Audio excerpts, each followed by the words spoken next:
Hi, and welcome back to Why Intolerance and Extremism Happen and What We Can Do About All the Anger and Division. This is part 7. I'm Teri Kanefield. Thank you for joining me again. Last time, I talked about why democracy is difficult and how that very difficulty often drives people to extremism and autocracy. This time, I'll talk about how continual panic and constant outrage weaken democracy and lead to extremism. When my Gen Z son saw the title of this section, Panic and Outrage, Weaken Democracy, he perked up and said, "That's the whole point of Star Wars." I guess that means I'm onto something here, right? He explained, the entire first half of Star Wars is about how panic and outrage enabled the Chancellor to take control of the Senate and create the Empire. Well, of course, we've seen that demagogues and would-be autocrats either create chaos or take advantage of existing chaos to seize power. They do this by inciting fear and pulling people into ideological spirals that hardens their thinking and makes them more easily led. Demagogues and would-be autocrats, however, are not the only people who benefit from inciting panic and fear. There is big money to be made in peddling powerful emotions. Professor Harold Hill from The Music Man, after all, wasn't interested in power. He wanted to earn a quick buck. In the world of the internet and social media, skillfully inciting or inflaming panic and outrage can bring an ordinary person wealth and fame. And you are the target. Some people take the bait, and it's easy to do.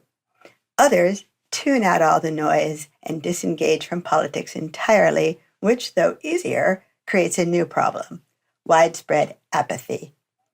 The ideal response is to filter out the noise and engage with politics in a more productive way. That is not easy. Demagogues are good at inciting panic. Panic is a sudden, intense reaction to a threat in the environment. It's a basic, primal emotion rooted in the evolutionary older parts of the brain and linked to survival and self-preservation. Panic triggers a fight or flight response. For most of our evolutionary history, we lived in proximity to predators.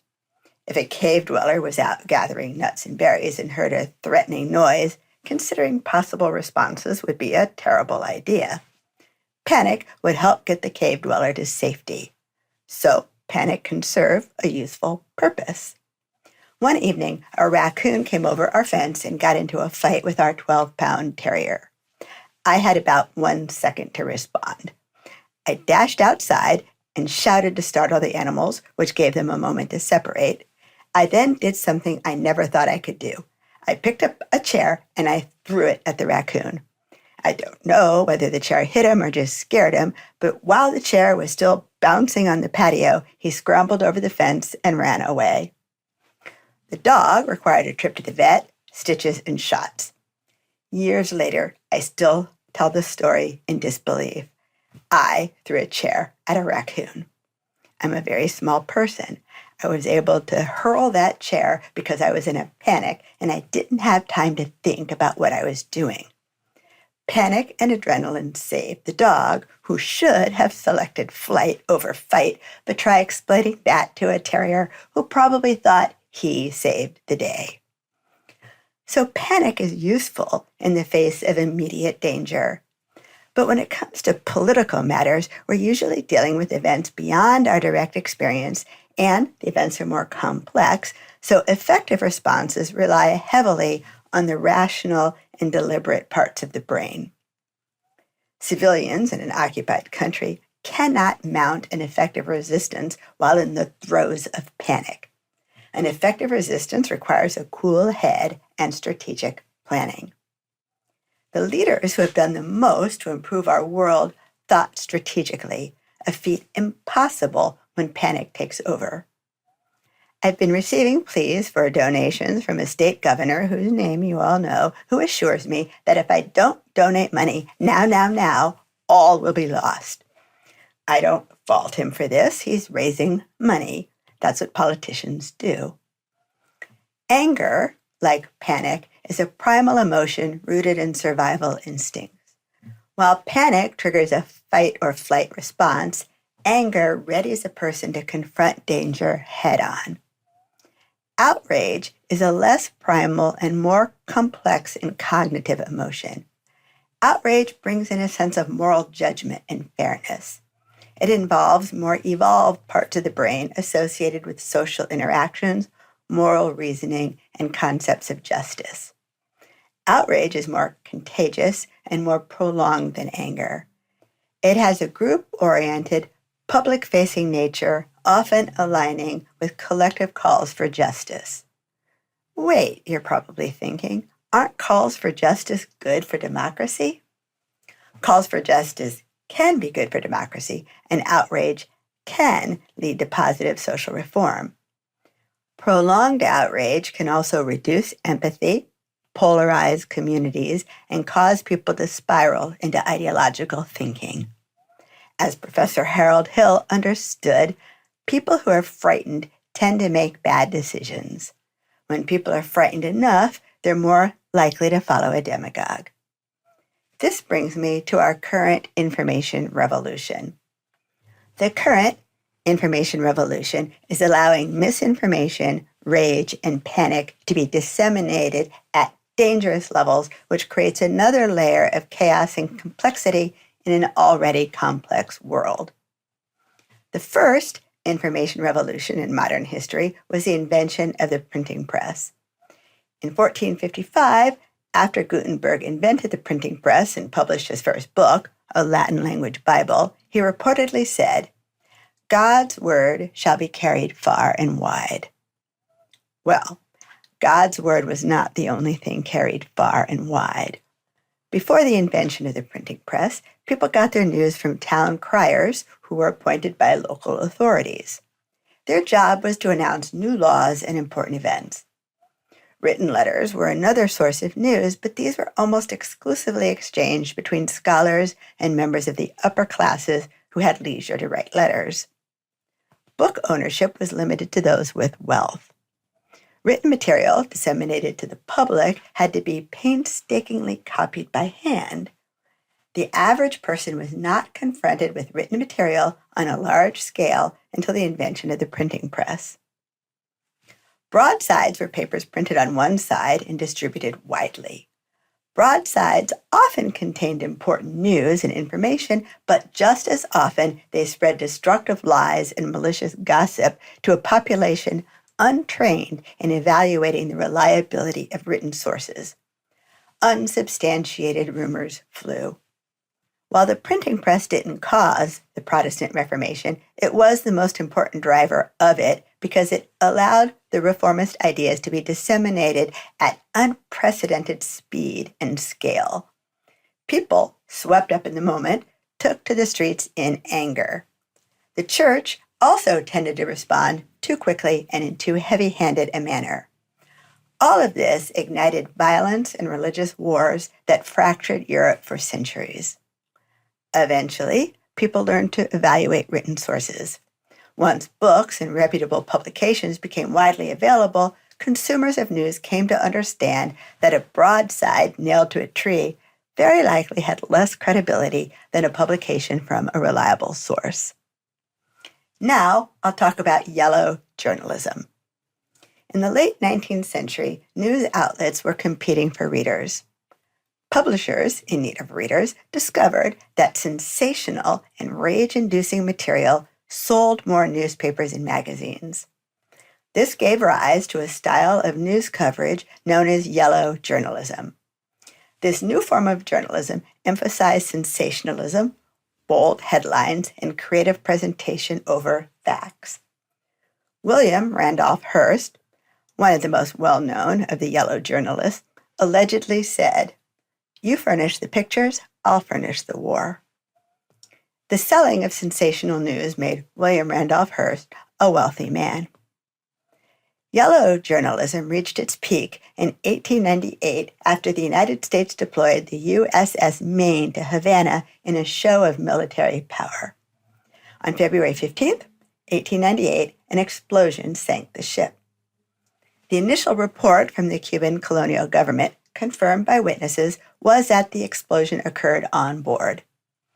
Both William Randolph Hearst and his rival, Joseph Pulitzer, had been fueling anti-Spanish sentiments to sell newspapers.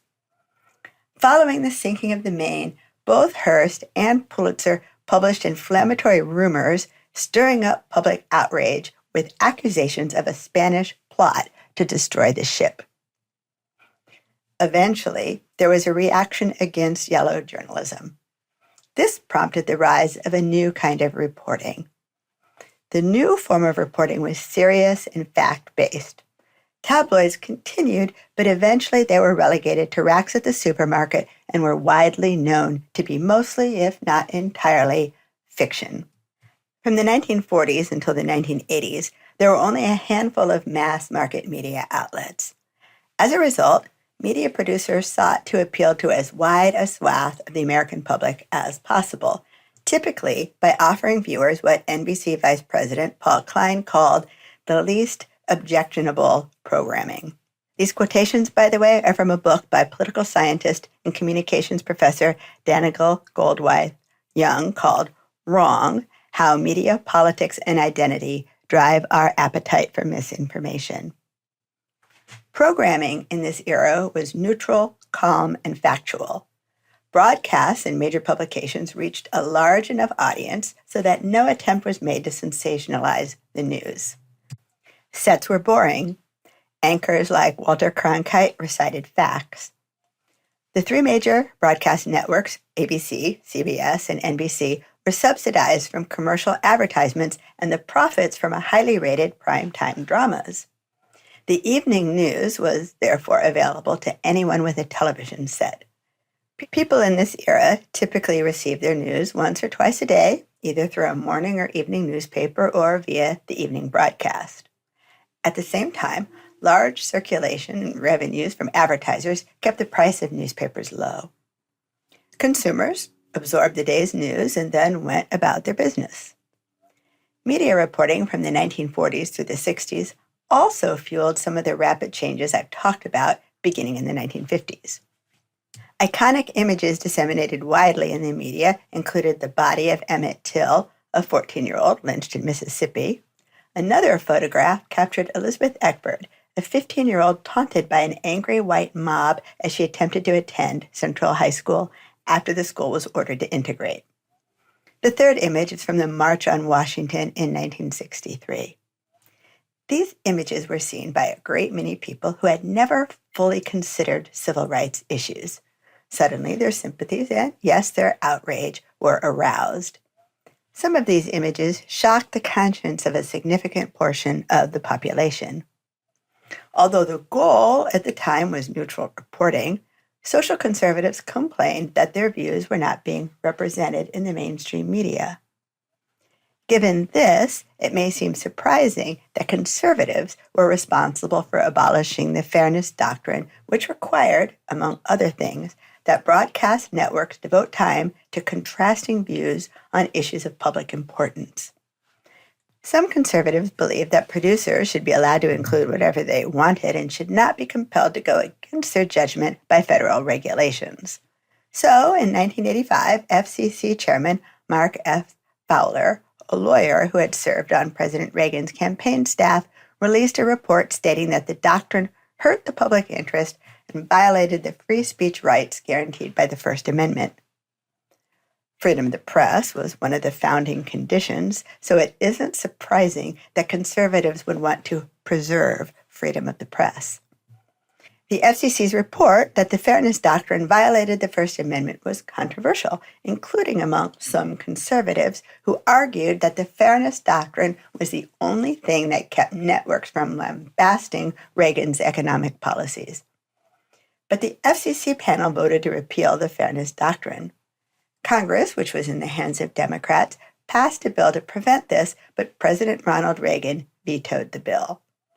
Reagan, like Fowler, believed that the fairness doctrine represented a form of control and censorship over what media outlets could do. Less than 1 year after the fairness doctrine was repealed, Rush Limbaugh launched his radio show. Limbaugh presented himself as a conservative alternative to mainstream media. He was also an entertainer. In his words, I happen to have great entertainment skills. He was intentionally incendiary, making comments like these. Feminism was established so as to allow unattractive women access to the mainstream of society. And this one, have you ever noticed how all composite pictures of wanted criminals resemble Jesse Jackson? He soon amassed a large audience and earned tens of millions of dollars annually. At the peak of his career in the 1990s, he had an estimated 20 million listeners. In 2018, Forbes listed his annual income as $84.5 million. Much of Rush Limbaugh's audience used his show as their primary source for news, marking the start of media fragmentation. Over the next 40 years, media audiences continued fragmenting. The fracturing of the media market accelerated in the late 1990s with the introduction of cable news networks, CNN, Fox News, and MSNBC. Keeping in mind the limitations of political spectrums, I'll refer to Fox News as targeting right-wing audiences and MSNBC as targeting left-wing audiences. These are known as partisan news shows. If we understand news to mean factual, or as close to factual as possible, given that biases necessarily creep in, the label partisan news is a contradiction in terms. Something like this happened before. During what was called the partisan press era, the 1790s to the 1820s, the idea of journalistic objectivity did not exist. The Federalist Party, one of the two major parties at the time, controlled its own newspaper, while the Democratic Republicans, the other major party, controlled a different newspaper. To stay informed, people read both newspapers, contrasted the views, and decided where they stood. The rise of cable news programs in the late 1990s created a 24-hour news cycle, which meant lots of time to fill. Meanwhile, news itself had to be made profitable because cable news shows didn't have revenue from successful sitcoms to subsidize news reporting. To generate revenue, cable news shows had to find a way to keep viewers glued to the screen. Sets became glitzy. Hosts became performers. To hold the attention of audiences, cable news introduced what Professor Danica Goldwyn-Young calls the partisan pundit. She says this: the phenomenon of the partisan pundit is a useful television, especially cable, news routine that embraces the conflict frame while offering emotionally evocative performances of partisan identity. Pundits are talking heads who appear on the news not to report the news, but to talk about the news. Cable news programs frequently assemble panels that may include journalists, experts, and partisan commentators. The panelists argue about that day's topic. They tie the topic to broad themes in the cultural war and typically do so in what Young calls an in-your-face, interpersonal style that increases viewer engagement while also increasing viewer hostility toward the other side. Young describes the characteristics of TV pundits like this. Now I'm quoting from her book. Pundit panels are characterized by performances of intellectual arrogance or I'm not listening because I just want to show I'm right. Intellectual arrogance plays well on television, whereas intellectual humility does not. In fact, we rarely see intellectual humility modeled in our mediated political world. Now, recall from part 1 that intellectual arrogance is one of the markers that distinguishes ideological thinkers from those with more flexible thinking. Those with intellectual humility are more flexible thinkers. The problem is that intellectual humility isn't entertaining. Give me a minute to think about that, followed by a deep contemplative silence is boring. On the other hand, watching people argue and pound tables with their fists can be riveting. Notice what's happening. As media markets fragment, outlets compete for viewers, and we have the rise of a new and improved form of yellow journalism. Partisan pundits include a new category of show people, TV lawyers. Peter Aranella, a law professor emeritus UCLA Law, who was also one of the first TV legal pundits for ABC News, wrote a piece that appeared in the Chicago Legal Forum in 1998 called The Perils of TV Legal Punditry. In it, he delivered a scathing account of how TV lawyers are entertainers who must evoke strong emotions in the audience. Arnella saw that outlets needed viewers, so they needed to provide content that would sustain readership and viewership. They therefore needed pundits willing to speculate and put forth gripping theories. In his words, when I started working for ABC News, I naively believed that I could educate the viewing audience about complex criminal law issues. What I learned is that TV legal commentary usually legitimates whatever the TV producers view as the current audience consensus about some high-profile case. Instead of educating the public, far too much televised legal commentary simply serves as a mirror that reflects back to its particular audience what it already believes. What Arnella is describing here is programming that confirms the pre-existing biases of the viewers, which neuroscientists tell us is both pleasurable and addictive. Information that confirms our beliefs can trigger the release of dopamine, the feel-good neurotransmitter.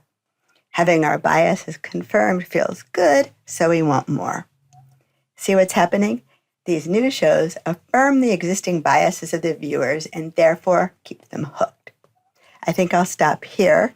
Next time, I'll talk about what scholars have called the outrage industry, which is what we're dealing with now.